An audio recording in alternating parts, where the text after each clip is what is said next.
ہے نہیں.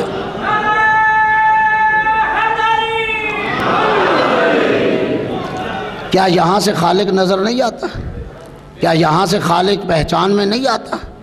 انسان کو پہچاننے کے لیے یہ پوری کائنات اس کے سامنے بچھی پڑی ہے.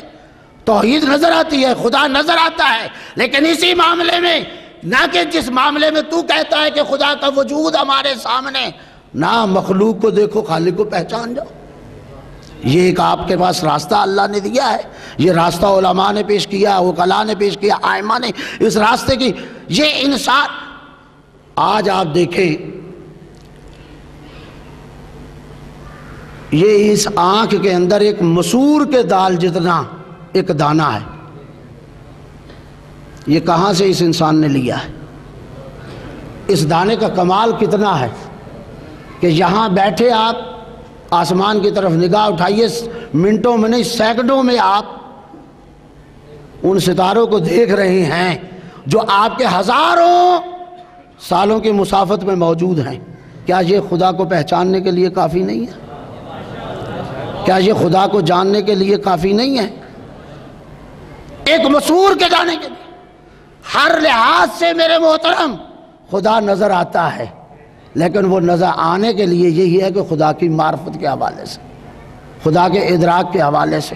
نہ یہ کہ آپ وجود خدا کو آج آپ ایک زمانے میں لے آئیں، آپ ایک مکان میں لے آئیں. نہیں میرے محترم، یہ ایسا وجود، انسان تو اٹھا ہے اور مجبور ہو گیا، جب وجود کے حوالے سے آیا تو اس نے اس خدا کو آ کے تخت پہ بھی بٹھا دیا، اس خدا کو آ کے ایک کرسی پہ بھی بٹھا دیا، اس خدا کو آ کے ایک زمان میں محدود کر دیا، ایک مکان میں محدود کر دیا. جب آپ تخت پہ بٹھائیں گے، جب آپ کرسی پہ بٹھائیں گے تو یہ خدا کیا ہو جائے گا؟ یہ مجبور ہو جائے گا. یہ اس کرسی کا محتاج، اس تخت کا محتاج، اس زمانے کا محتاج، اس مکان کا محتاج. اور جو محتاج ہو جائے وہ اللہ ہے؟ جو محتاج ہو جائے وہ خدا ہے؟ وہ محتاج خدا نہیں ہے. اس لیے کہا واللہ غنی وانتم الفقراء. یاد رکھو اللہ بے نیاز ہے، تم محتاج. محتاج ہونا اللہ کی صفت نہیں ہے. ذرا صلوات پڑھیے بحق محمد و آل محمد.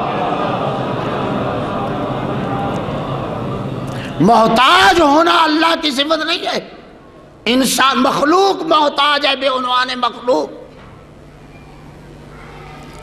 بے عنوان ہے. اگر آپ خالق کو محتاج مانے، قل هو اللہ احد اللہ الصمد، کہہ دو وہ اللہ اکیلا ہے، اللہ الصمد، وہ اللہ بے نیاز ہے. یہاں جائیے علماء سے پوچھئے یہ بے نیازی سے کیا مراد ہے؟ یعنی ہر معنی میں بے نیاز ہے. کسی معنی میں بھی اللہ کو آپ محتاج قرار نہیں دے سکتے. اللہ الصمد لم یلد ولم یولد. یہ وہ اللہ ہے، نہ یلد ہے نہ یولد ہے، نہ یہ پیدا ہوا ہے نہ اس سے کوئی پیدا ہوگا. وَلَمْ يَكُنْ لَهُ كُفُوًا أَحَدٌ. اور یہ وہ اللہ ہے جس کا کوئی بھی کفو نہیں ہے. یہاں معصوم سے پوچھا تھا کہ یہ کفو نہیں ہے کس معنی میں، تو معصوم نے فرمایا کہ کسی معنی میں بھی، بے توجہ کیجئے گا، کسی معنی میں بھی اللہ کوئی کفو نہیں ہے. اب جتنی بھی صفات ہیں، توجہ کیجئے گا، جتنی بھی صفات ہیں، آپ کسی صفت میں بھی اللہ کے مقابل کسی ذات کو نہیں لا سکتے. نہ خالق ہونے کی صفت میں، نہ مالک ہونے کی صفت میں، نہ رازق ہونے کی صفت میں، نہ کسی بھی صفات میں اللہ کے مقابل آپ کسی کو. اسی لیے کہا واتقوا اللہ، یاد کرو اللہ سے ڈرو. اللہ سے ڈرو کے مراد یہی ہے کہ نہ اللہ کے مقابل کسی کو لاؤ، نہ اس کی ذات کے مقابل کسی ذات کو لاؤ، نہ اس کی صفات کے مقابل کسی صفت کو لاؤ. میرے محترم شرک اسی لیے کہا جاتا ہے، شرک دو ہی تقسیم میں ہو جاتا ہے. ذات کے حوالے سے خدا کے مقابل کھڑا کرنا یہ بھی شرک ہے، اور صفات کے حوالے سے کسی صفت میں لے آنا یہ بھی شرک ہے. اگر انسان کو اس شرک سے، ان الشرک لظلم عظیم، یہی کہا گیا. یاد رکھو سب سے بڑا گناہ جو ہے وہ شرک ہے. جو معصوم نے فرمایا کہ انسان مومن کے اندر ایک چیونٹی کی مانند چل رہا ہے. کبھی غور کیا ہے چیونٹی کی طرح۔ کیا مطلب؟ یعنی چیونٹی کی کوئی آواز نہیں ہوتی۔ یہ ایک ایسی بیماری ہے کہ مومن چونکہ بھائی توجہ کی جگہ، مومن چونکہ اتنا خبردار ہوتا ہے وہ بالکل چیونٹی، تاکہ اسے بھی محسوس نہ ہو، اسے پتہ نہ چلے۔ تو ان الشرک لظلم عظیم، یہ شرک ظلم عظیم ہے۔ قرآن مجید فرقان حمید میں سب سے بڑا گناہ، یعنی نہ آپ ذات کے مقابل خدا کے مقابل کسی کو لا سکتے ہیں، نہ صفات کے مقابل کسی صفت کو۔ میرے محترم، یہی خدا کو پہچاننے کے لیے اور خدا کو جاننے کے لیے یہی دو چیزیں کہ ذات کے مقابل۔ اب چاہے میں کس انداز سے اس بات کو آگے بڑھاؤں، آج میرے ذرا صلوات پڑھیے بحق محمد و آل محمد۔ تھوڑا پانی لائیے گا۔ اللہ اکبر۔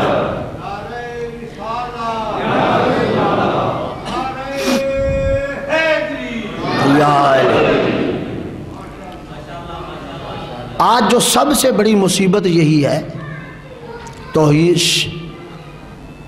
جو جنگ ہمارے ملک میں، ہمارے معاشرے میں جاری ہو رہی ہے، جہاں جس معاشرے میں ہم رہ رہے ہیں وہ توحید کے حوالے سے ہے۔ میرے دوستو، ہمیں خبردار ہونا پڑے گا کہ کتنے لوگ ہیں جو آج اسی معاملے میں جنگ کر رہے ہیں۔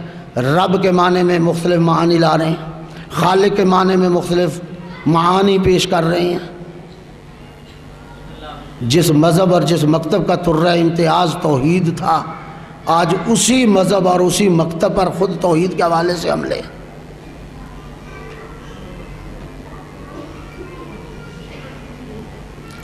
جہاں انبیاء اور ائمہ جس مکتب میں ہم رہ رہے ہیں، جہاں توحید کو پہچنوایا گیا، جہاں توحید کو جنوایا گیا، جہاں توحید کے لیے تعلیم اور تربیت ہماری مکتب میں دی گئی، اور وہاں وہی رب کے معنی سے انسان کو بہکایا جا رہا ہے، وہاں خالق کے معنی سے انسان کو بہکایا جا رہا ہے۔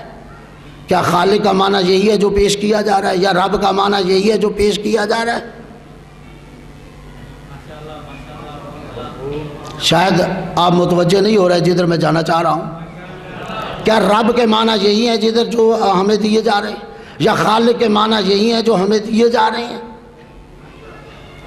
آج آپ کو معلوم ہونا چاہیے سب سے زیادہ حملہ آپ پر اسی حوالے سے، جو آج سپریم کورٹ میں جو چیزیں پہنچائی گئی ہیں، جو اسمبلی میں چیزیں پیش کی جا رہی ہیں تشیع کے حوالے سے، بہت سے آپ کو معلوم ہوگا یقیناً علماء کو بھی، کہ محرم سے پہلے جو علماء کی میٹنگ اسلام آباد میں موجود ہوئی وہ کس لیے کی گئی تھی؟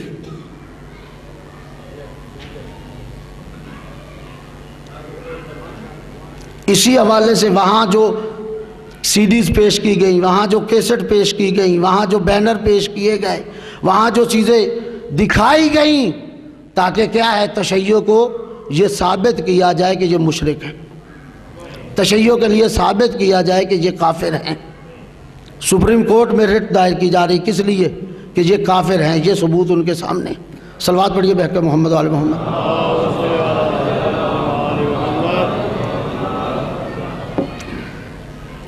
اس لیے میرے محترم، میں عرض کر رہا ہوں کہ وہ جو سیڈیز پیش کی جا رہی ہیں، وہ جو بینر پیش کیے گئے ہیں، وہ جو کتابیں پیش کی جا رہی ہیں، وہ جو تقریریں پیش کی جا رہی ہیں، وہ جو نعرے پیش کیے جا رہے ہیں، کس لیے؟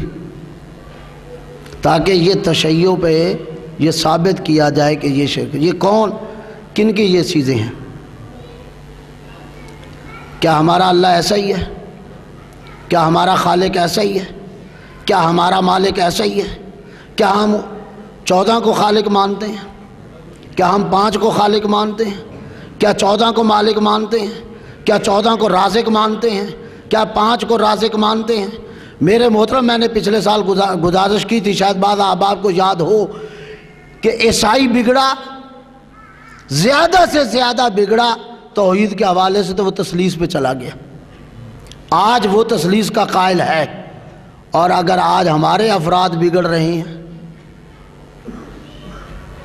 تو کہاں جا رہے ہیں؟ کوئی کہتا ہے خالق 14 ہے، کوئی کہتا ہے خالق 5 ہے، کوئی کہتا رازق 14 ہیں، کوئی کہتا رازق 5 ہیں۔ مجھے انصاف سے بتاؤ یہ 14 کس کو خالق مان رہے تھے؟ یہ 14 کس کو رازق مان رہے ہیں؟ یہ 5 کس کو خالق مان رہے ہیں؟ یہ 5 کس کو رازق مان رہے ہیں؟ اگر ان کا اللہ اور ہے اور ہمارا اللہ اور ہے تو پھر ہم کس کو مان رہے ہیں؟ آئمہ کو مان رہے ہیں؟ یہ ماننا ہے ہمارا آئمہ کو؟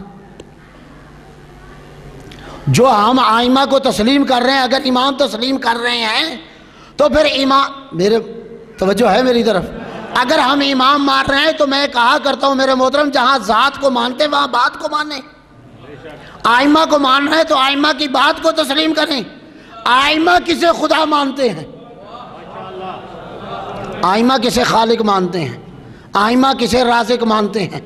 آنے والے، بلکہ آئمہ نے تو ان کے ساتھ جنگ کی ہے۔ جس نے آنے والا آ کے کہتا ہے جناب آپ جس اللہ کی تعریف کرتے ہیں کہ وہ خالق ہے، خالق تو میں بھی ہوں۔ کہا تو کیسے خالق ہے؟ تیرا دعویٰ کیسے ہے؟ کہا دیکھیں یہ چند چیزیں میں نے بنائی ہیں۔ اب اس نے چند جاندار چیزیں امام کے سامنے چھوڑ دی۔ جب چھوڑی کہا اس کا بنانے والا میں ہوں۔ تو معصوم فرماتے اگر تو اس کا خالق ہے تو ان میں بتا مذکر کتنے ہیں، مؤنث کتنے ہیں؟ کہتا یہ تو نہیں بتا سکتا۔ کہا اچھا پھر اگر یہ نہیں بتا سکتا ان کی تعداد بتا دے۔ کہا حضور یہ بھی نہیں بتا سکتا۔ کہا اگر یہ بھی نہیں بتا سکتا تو پھر اس طرح کر ان میں سے آدھوں کو حکم دے کہ مشرق کی طرف چلے جائیں، آدھوں کو حکم دے مغرب کی طرف چلے جائیں۔ کہا جناب یہ بھی نہیں۔ کہا کیسا تو خالق ہے، نہ ان کی تذکیر و تانیث سے تو واقف ہے، نہ ان کو تو حکم دے سکتا ہے کہ تیرے کہنے پہ یہ ادھر سے ادھر ہو جائے، نہ ان کی تعداد سے واقف ہیں۔ اب جیسے ہی یہ کہا تو معصوم نے کہا میں تمہیں بتاؤں کہ اس میں مذکر کتنے، اس میں